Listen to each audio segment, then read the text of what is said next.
Evangelho segundo o Espiritismo, capítulo 4, seção 1. Ressurreição e reencarnação. A reencarnação fazia parte dos dogmas judaicos sob o nome da ressurreição. Só os saduceus, que pensavam que tudo acabava com a morte, não acreditavam nela. As ideias dos judeus sobre esse ponto, como sobre muitos outros, não estavam claramente definidas, porque não tinham senão noções vagas e incompletas sobre a alma e sua ligação com o corpo. Eles acreditavam que um homem que viveu podia reviver, sem se inteirarem com precisão da maneira pela qual o fato podia ocorrer. Designavam pela palavra ressurreição, o que o Espiritismo, mais judiciosamente, chama de reencarnação. Com efeito, a ressurreição supõe o retorno à vida do corpo que morreu, o que a ciência demonstra ser materialmente impossível, sobretudo quando os elementos desse corpo estão desde há muito tempo dispersos e absorvidos. A reencarnação é o retorno da alma ou espírito à vida corporal, mas em um outro corpo novamente formado para ela, e que nada tem em comum com o antigo. A palavra ressurreição poderia, sim, se aplicar a Lázaro, mas não a Elias nem aos outros profetas. Se, pois, segundo sua crença, João Batista era Elias, o corpo de João não podia ser o de Elias, uma vez que se tinha visto João criança e se conheciam seu pai e sua mãe. João podia, pois, ser Elias reencarnado, mas não ressuscitado. Ora, havia um homem entre os fariseus chamado Nicodemos, senador dos judeus, que foi à noite encontrar Jesus e lhe disse: Mestre, sabemos que viestes da parte de Deus para nos instruir como um doutor, porque ninguém poderia fazer os milagres que fazeis, senão Deus estivesse com ele. Jesus lhe respondeu: em verdade vos digo, ninguém pode ver o reino de Deus se não nascer de novo. Nicodemos lhe disse: como pode nascer um homem que já está velho? Pode ele entrar no ventre de sua mãe para nascer uma segunda vez? Jesus lhe respondeu: em verdade vos digo, se um homem não renascer da água e do Espírito, não pode entrar no reino de Deus. O que é nascido da carne é carne, o que é nascido do Espírito é Espírito. Não vos espanteis do que eu vos disse, que é preciso que nasçais de novo.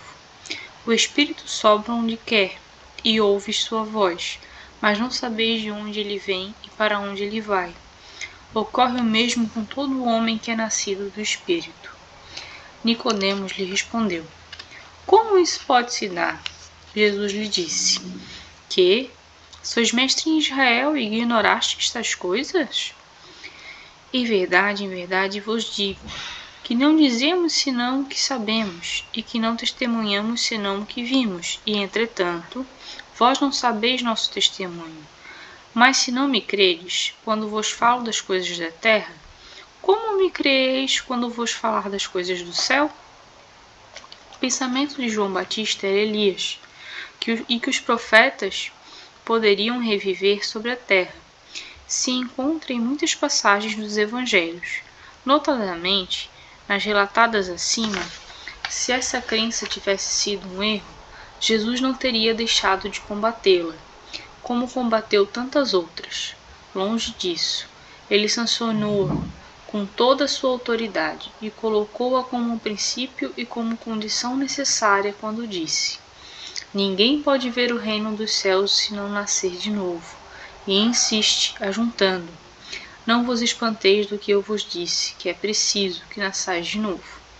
Estas palavras, se um homem não renasce da água e do Espírito, foram interpretadas no sentido da regeneração pela água do batismo, mas o texto primitivo trazia simplesmente: não renasce da água e do Espírito, ao passo que, em certas traduções, a do Espírito se substituiu do Santo Espírito, o que não responde mais ao mesmo pensamento. Esse ponto capital ressalva dos primeiros comentários feitos sobre o Evangelho, assim como será um dia constatado sem equívoco. possível. Para compreender o sentido verdadeiro dessas palavras, é preciso igualmente se reportar à sua significação da palavra água, que não empregada na sua acepção própria. Os conhecimentos dos antigos sobre as ciências físicas eram muito imperfeitos, pois acreditavam que a Terra tinha saído das águas e por isso consideravam a água como elemento gerador absoluto. É assim que na Gênesis está dito: o Espírito de Deus era levado sobre as águas, flutuava na superfície das águas, que o firmamento seja feito no meio das águas, que as águas que estão abaixo do céu se reúnam em um só lugar, e que o elemento árido apareça, que as águas produzam os animais vivos que nadem na água, e os pássaros que voem sobre a terra e sobre o firmamento. Segundo essa crença, a água torna-se símbolo da natureza material, como o espírito era da natureza inteligente. Essas palavras, se o homem não renasce da água e do espírito, ou em água e em espírito, significam, pois, se o homem não renasce com seu corpo e sua alma, nesse sentido é que foram compreendidas no princípio. Essa interpretação, aliás, está justificada por estas outras palavras. O que é nascido da carne é carne, o que é nascido do espírito é espírito. Jesus faz aqui distinção positiva entre o espírito e o corpo. O que é nascido da carne é carne, indica claramente que só o corpo procede do corpo e que o espírito é independente do corpo. O espírito sopra onde quer, ouves sua voz, mas não sabeis nem de onde ele vem, nem para onde ele vai.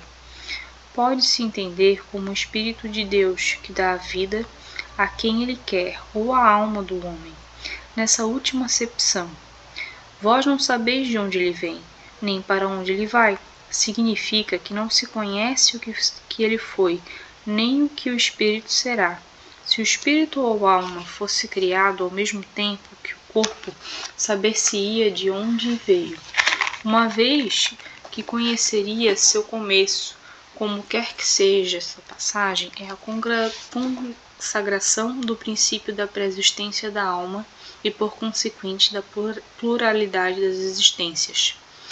Ora, desde o tempo de João Batista até o presente, o reino dos céus é tomado pela violência, e são os violentos que obtêm, porque, até João, todos os profetas, assim também como a lei, profetizaram. E se quereis compreender o que vos disse, é ele mesmo Elias que deve vir. Ouça aquele que tem ouvidos para ouvir. Se o princípio da reencarnação, expresso em São João, podia, a rigor, ser interpretado num sentido puramente místico, não podia suceder o mesmo nessa passagem de São Mateus, que é inequívoca. É ele mesmo, o Elias, que deve vir. Não há aí nem figura nem alegoria, é uma afirmação positiva. Desde o tempo de João Batista até o presente, o reino dos céus é tomado pela violência. O que significam essas palavras, uma vez que João Batista vivia ainda naquele momento? Jesus explica dizendo: se quereis compreender o que vos disse, é ele mesmo, o Elias, que deve vir. Ora, João não sendo outro senão Elias, Jesus faz alusão ao tempo em que João vivia sob o nome de Elias. Até o presente, o reino dos céus é tomado pela violência. É outra alusão à violência da lei mosaica que ordenava o extermínio dos infiéis para ganhar a terra prometida, paraíso dos hebreus, enquanto que, segundo a nova lei, o céu se ganha pela caridade e pela doçura. Depois ele adjunta: ouça quem tem ouvidos para ouvir. Essas palavras, tão frequentemente repetidas por Jesus, dizem claramente que todo mundo não estava em condição de compreender certas verdades. Aqueles do vosso povo que se tenham feito morrer viverão de novo. Aqueles que estavam mortos ao redor de mim ressuscitarão. Despertai do vosso sono e cantai os louvores de Deus, vós que habitais na poeira, porque o orvalho que cai sobre vós é o orvalho de luz, e porque arruinareis a terra e o reino dos gigantes. Essa passagem de Isaías também é bem explícita. Aqueles do vosso povo que se tenham feito morrer viverão de novo.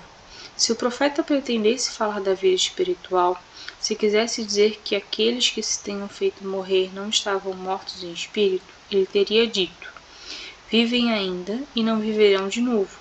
No sentido espiritual, essas palavras seriam um contrassenso, uma vez que implicariam uma interrupção na vida da alma.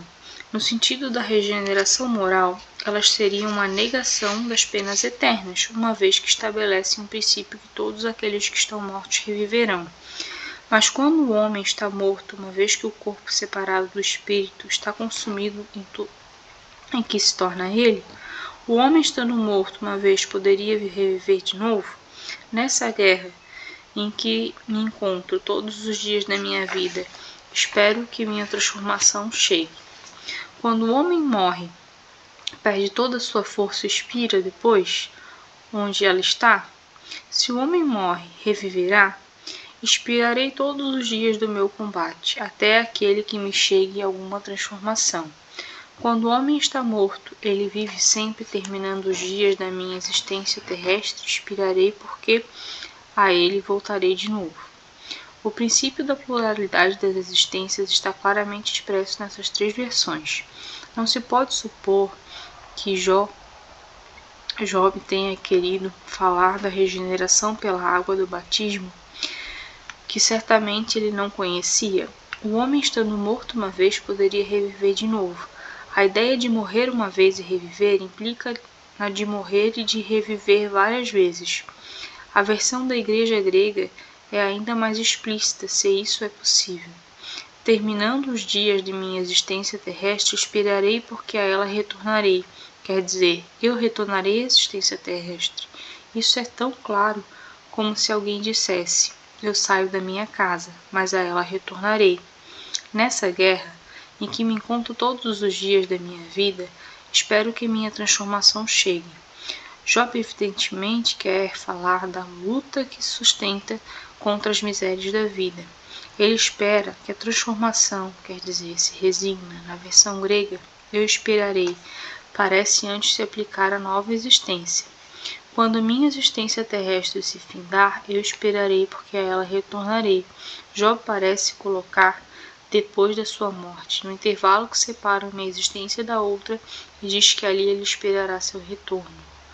Não é, pois, duvidoso que, sob o nome de ressurreição, o princípio da reencarnação era uma das crenças fundamentais dos judeus, que ele foi confirmado por Jesus e pelos profetas de maneira formal, de onde se segue que negar a reencarnação é negar as palavras do Cristo.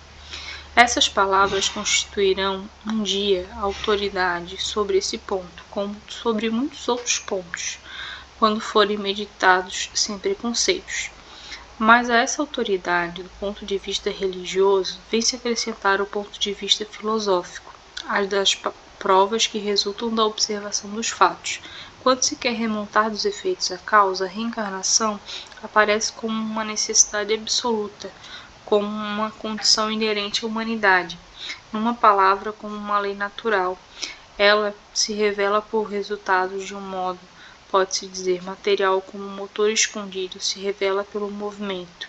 Só pode dizer ao homem de onde ela vem, para onde vai, porque está sobre a terra, e justificar todas as anomalias e todas as injustiças aparentes que a vida apresenta. Sem o princípio da pré-existência da alma e da pluralidade das existências, a maior parte das máquinas do Evangelho são ininteligíveis. Por isso, darão lugar a interpretações tão contraditórias. Este é o princípio da chave, que deve restituir seu verdadeiro sentido. E assim encerramos a seção 1 do capítulo 4.